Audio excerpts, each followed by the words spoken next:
Chapter 6. This is a short chapter on implementation strategies. This really should be my longest chapter. It should be 100 slides on all the change management and program management required to get every part of the organization aligned on board and moving the same direction. At Ankara, we say that alignment has a half-life. As soon as you leave the meeting, no one's aligned anymore. So it's a tricky, labor-intensive process to do this effectively. Having said that, there's a couple of key principles. Instead of on 100 slides, I'm going to share on one slide. Number one is communicate the business reasons for change to all involved.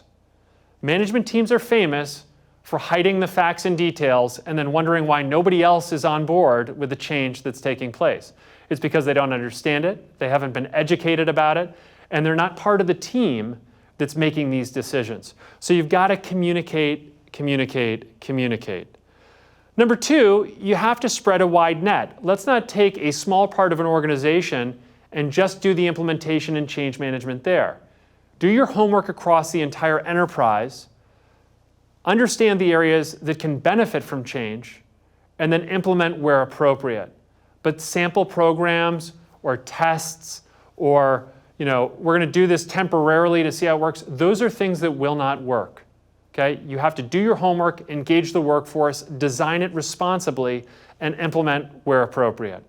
Number three is make decisions based on data. If you tell the employees that you've got a neat idea that's going to impact their lives, it's not going to go well. We need to make decisions based on data. And when I say data, I don't just mean cost savings and revenue opportunities and profit-making opportunities. What I mean is employee data as well. What do the employees want? What's going to work for their lives? How are you going to hire and retain the talent required to meet those business goals? So yes, we need to make decisions based on data, but it's not we can save $12 million in the next 6 months. If you're looking at that in a vacuum, you're probably going to lose money instead of save money. We've got to look at both sides of this equation. Number four is you may only have one chance to do it right, so don't blow it.